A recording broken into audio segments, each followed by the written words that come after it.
ಪೂಜೆ ಮಾಡುವಂಥ ಸಮಯದಲ್ಲಿ ದೀಪದ ಬತ್ತಿಯು ಕೆಲವು ಬಾರಿ ಪೂರ್ತಿಯಾಗಿ ಸುಟ್ಟು ಹೋಗುತ್ತದೆ, ಕೆಲವು ಬಾರಿ ಅರ್ಧ ಉಳಿಯುತ್ತದೆ. ಈ ಮಾತಿನ ಅರ್ಥ ಏನಾಗುತ್ತದೆ ಇಲ್ಲಿ ನಾವು ನಿಮ್ಗೆ ಹೇಳ್ತಾದ್ರೆ, ಯಾವಾಗ ನೀವು ಪೂಜೆ ಪಾಠಗಳನ್ನು ಶುರು ಮಾಡ್ತೀರಾ, ಇಲ್ಲಿ ಪೂಜೆ ಪಾಠ ಮಾಡುತ್ತಿದ್ದಂತೆ 1-2 ತಿಂಗಳು, 6 ತಿಂಗಳು, ವರ್ಷಗಳೇ ಕಳೆಯುತ್ತವೆ. ಇಲ್ಲಿ ನಿಮ್ಮ ಇಷ್ಟ ದೇವರ ಕೃಪೆ ನಿಮಗೆ ಸಿಗಲು ಶುರುವಾಗಿರುತ್ತದೆ. ಇಲ್ಲಿ ಅವರು ನಿಮಗೆ ಕೆಲವು ಸಂಕೇತಗಳನ್ನು ಕೂಡ ಕೊಡಲು ಶುರು ಮಾಡಿರ್ತಾರೆ. ಈ ಸಂಕೇತಗಳ ಮೂಲಕ ನೀವು ತಿಳಿಯಬಹುದಾದಂಥ ವಿಷಯ ಏನಿದೆ ಅಂದರೆ, ಇಲ್ಲಿ ಯಾವ ಪೂಜೆ ಪಾಠಗಳನ್ನು ನೀವು ಮಾಡ್ತಾ ಇರ್ತೀರೋ ಅದರಿಂದ ಅವರು ನಿಮಗೆ ಒಲಿದಿದ್ದಾರಾ ಅಥವಾ ಇಲ್ವಾ ಅನ್ನೋದನ್ನು ತಿಳಿಯಬಹುದು. ಆ ಪೂಜೆಯು ಅವರ ಬಳಿ ಹೋಗಿ ತಲುಪುತ್ತಿದೆಯಾ ಇಲ್ವಾ ಅನ್ನೋದನ್ನು ತಿಳಿಯಬಹುದು. ಅವರಿಗೆ ನಿಮ್ಮ ಆ ಪೂಜೆ ಸ್ವೀಕಾರ ಇದೆಯಾ ಇಲ್ವಾ, ಇಂಥ ವಿಷಯಗಳನ್ನು ತಿಳಿಯಬಹುದು. ಹಲವಾರು ಬಾರಿ ಇಲ್ಲಿ ಏನಾಗುತ್ತದೆ ಅಂದರೆ, ಯಾರ ಮನೆಯಲ್ಲಿ ಪ್ರೇತಗಳು ವಾಸ ಮಾಡುತ್ತವೆಯೋ ಅಂಥ ಮನೆಯಲ್ಲಿನ ಜನರ ಪೂಜೆ ಅವರ ಇಷ್ಟ ದೇವರ ತನಕ ಹೋಗಿ ತಲುಪುತ್ತಿರೋದಿಲ್ಲ. ಆ ಪೂಜೆಯನ್ನು ಆ ಪ್ರೇತಗಣಗಳು ಸ್ವೀಕಾರ ಮಾಡಿ ಅವು ಶಕ್ತಿಶಾಲಿಯಾಗುತ್ತಿರುತ್ತವೆ. ಈ ಒಂದು ಕಾರಣದಿಂದಾಗಿ ಯಾರು ಸಾಧಕರು ಅಥವಾ ಸೇವಕರು ಇರ್ತಾರೋ, ಯಾವಾಗ ಇವರು ಪೂಜೆ ಪಾಠವನ್ನು ಮಾಡ್ತಾರೋ, ಇಲ್ಲಿ ಎಷ್ಟು ಹೆಚ್ಚಾಗಿ ಪೂಜೆ ಪಾಠವನ್ನು ಮಾಡ್ತಾರೋ ಅಷ್ಟೇ ಅವರ ಮನೆಯಲ್ಲಿ ಸಮಸ್ಯೆಗಳು ಹೆಚ್ಚಾಗುತ್ತಿರುತ್ತವೆ. ಇಲ್ಲಿ ನಕಾರಾತ್ಮಕ ಶಕ್ತಿಗಳಿಗೆ ಪೂಜೆ ಪಾಠ ಸಿಕ್ಕರೆ ಅವು ಶಕ್ತಿಶಾಲಿಯಾಗೋದಂತೂ ಖಂಡಿತ. ಅವುಗಳಿಂದ ಕೇವಲ ನಕಾರಾತ್ಮಕ ಪ್ರಭಾವ ಮಾತ್ರ ಸಿಗುತ್ತಿರುತ್ತದೆ. ಒಂದು ವೇಳೆ ಇದೇ ಪ್ರಕಾರದಲ್ಲಿ ಸಕಾರಾತ್ಮಕ ಶಕ್ತಿಗಳಿಗೆ ಆ ಪೂಜೆ ಸಿಕ್ಕರೆ ನಿಮಗೆ ಮನೆಯ ತುಂಬ ಸಕಾರಾತ್ಮಕ ಪ್ರಭಾವ ಮಾತ್ರ ಸಿಗುತ್ತದೆ, ಸುಖ ಶಾಂತಿ ಸಮೃದ್ಧಿಯಾಗುತ್ತದೆ. ಆದರೆ ಇಲ್ಲಿ ಏನಾಗುತ್ತಂದರೆ, ಕೆಲವು ಮನೆಗಳಲ್ಲಿ ಪ್ರೇತಗಳು ವಾಸ ಮಾಡಿರುತ್ತವೆ, ಅವು ನಿಮ್ಮ ಪೂಜೆಯನ್ನು ಸ್ವೀಕಾರ ಮಾಡುತ್ತವೆ. ಈ ಒಂದು ಕಾರಣದಿಂದಾಗಿ ನಿಮ್ಮ ಮತ್ತು ನಿಮ್ಮ ಇಷ್ಟ ದೇವರ ನಡುವೆ ತುಂಬ ಗ್ಯಾಪ್ ಆಗುತ್ತದೆ. ಹಾಗಾಗಿ ಅವರ ಕೃಪೆ ನಿಮಗೆ ಸಿಗೋದಿಲ್ಲ. ಇಲ್ಲಿ ದೀಪದ ಕೆಲವು ಸಂಕೇತಗಳು ಹೇಗಿರುತ್ತವೆ ಅಂದರೆ, ಇಲ್ಲಿ ನಿಮ್ಮ ಇಷ್ಟ ದೇವರ ಕೃಪೆ ನಿಮ್ಮ ಮೇಲೆ ಇದೆಯಾ ಇಲ್ವಾ ಅನ್ನೋದನ್ನು ತಿಳಿಸಿಕೊಡುತ್ತವೆ. ಇಂದು ನಾವು ದೀಪದ ಬತ್ತಿ ಪೂರ್ತಿಯಾಗಿ ಸುಟ್ಟು ಹೋಗೋದು ಅಥವಾ ಅರ್ಧ ಇರೋದು, ಇಲ್ಲಿ ಈ ರೀತಿ ಇದ್ದಾಗ ಇವು ನಮಗೆ ಯಾವ ರೀತಿಯ ಸಂಕೇತವನ್ನು ಕೊಡುತ್ತವೆ ಅನ್ನೋದನ್ನು ತಿಳಿಸ್ಕೊಡ್ತೀವಿ. ಉದಾಹರಣೆಗಾಗಿ ದೀಪದಲ್ಲಿ ಹೂವು ಅರಳಿದಾಗ ಇಲ್ಲಿ ನಿಮ್ಮ ಇಷ್ಟ ದೇವರು ನಿಮಗೆ ಒಲಿದಿದ್ದಾರೆ ಅನ್ನೋ ಸಂಕೇತವನ್ನು ಅದು ಕೊಡುತ್ತದೆ. ಅಥವಾ ಇಲ್ಲಿ ದೀಪವು ಹೆಚ್ಚಾಗಿ ಉರಿಯೋದು, ಹೆಚ್ಚಾಗಿ ಬೆಳಕನ್ನು ನೀಡೋದು, ಈ ಎಲ್ಲ ಸಂಕೇತವನ್ನು ಇಷ್ಟ ದೇವರು ನಿಮಗೆ ಕೊಡ್ತಾರೆ.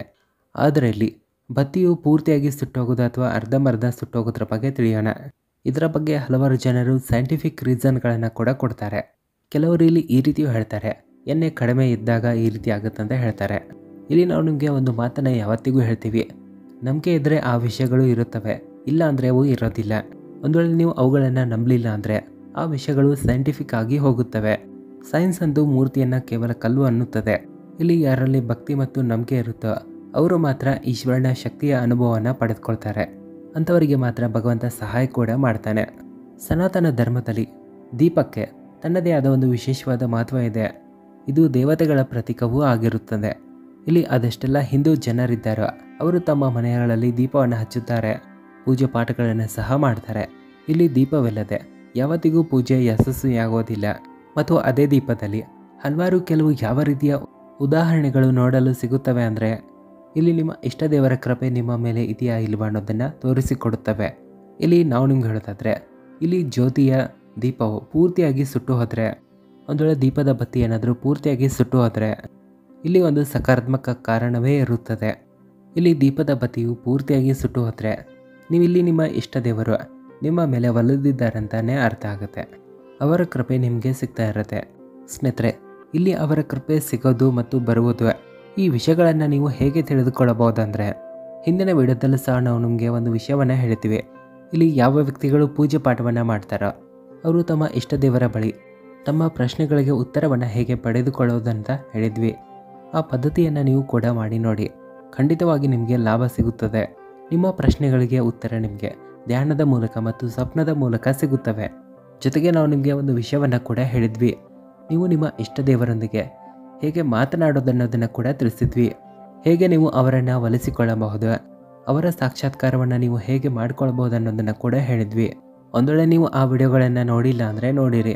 ಇಲ್ಲಿ ಶಕ್ತಿಯೊಂದಿಗೆ ನಾವು ಹೇಗೆ ಮಾತನಾಡೋದನ್ನು ಕೂಡ ಹೇಳಿದ್ವಿ, ಅಥವಾ ದೇವರೊಂದಿಗೆ ಹೇಗೆ ಮಾತನಾಡೋದನ್ನೋದು ಕೂಡ ಅದರ ಟೈಟಲ್ ಆಗಿದೆ.